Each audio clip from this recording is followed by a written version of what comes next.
Part 3. Future of Local Government, a platform for collaboration. This is the third in a 4-part series on the future of local government and a look at cloud. In Part 1 we explored some of the key changes that are driving the technology and business worlds. In Part 2 we explored some of the key drivers bringing about the need for change in local government. In this storyboard we will explain what councils, in collaboration with the MAV, have been doing to establish a platform for collaboration based around cloud, mobile and data technologies. In this presentation we will look at what has been done, why it's been done and how it will achieve the desired goals. We will also discuss the guiding principles behind our partnership with Telstra. So what is it? Very simply, it's a strategic partnership with Telstra. They aim to deliver a unified approach across the sector to enable better collaboration. It was a competitive tender and we chose Telstra principally because of their experience in delivering a very similar service for the Tasmanian government, and secondly because out of all of the providers of cloud they actually understood what we want in a partnership. How we propose to achieve that is through 3 things. First, to provide a framework, establishing how councils work together in the cloud, especially around the many service layers and back office supports, and also to provide a governance framework. Second is to provide standards. Being on the same platform is no guarantee that organisations can collaborate effectively. If you speak different languages around your technology, data and processes, you won't be able to collaborate effectively.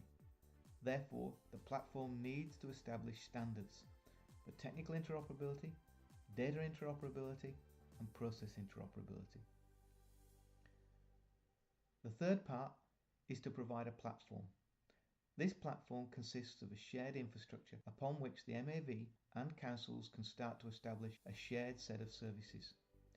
In the initial instance, there are several low-hanging fruit services that offer little resistance to councils being able to collaborate. For example, checking for spam before emails are downloaded to councils, reducing the amount of unnecessary internet traffic by about 80%.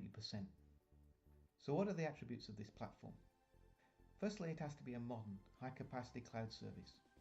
It must enable councils to do the things they want to do when they want to do them. That means it must be scalable so that councils can join when they're ready and bring as much or as little as their services.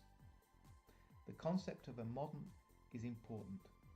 We are looking for a resilient and robust architecture, one that we don't have to replace in 1 or 2 years' time.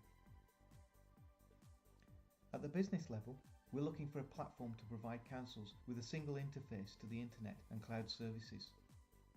Note, this is not quite the same as a single connection.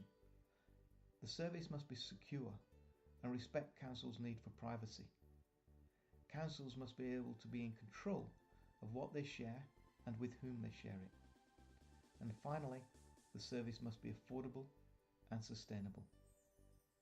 In order to achieve these 3 outcomes, we establish 6 guiding principles, which are non-negotiable aspects of our contract with Telstra. These are: the service must be competitive at every level. There must be choice. This is not about Telstra providing all of the cloud services, far from it. The platform must be contestable across all services. By ensuring that services are contestable, we will aim to make sure that the platform is self-regulating and contemporary. It offers councils a choice of service that best match their needs. As part of the latest telecommunication tender, the MAV established a panel of 15 competitive service providers across a spectrum of internet, mobile, data and unified communication services. Councils will opt in when they're ready and to the extent that they perceive appropriate. There are no minimum commitments. The service stands on its merits, not on compulsion.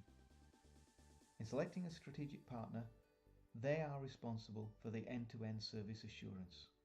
If something does not interoperate, it's Telstra's role and responsibility to fix it. There are no pointing fingers. Following on from this, the platform must say yes to a council's need to connect. There's no putting barriers up in the way.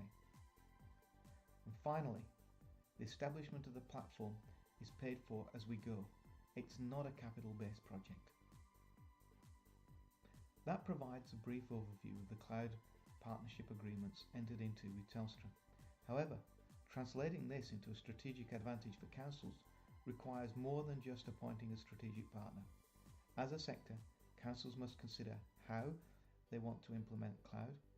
An outline of the options and the choices is provided in Part 4.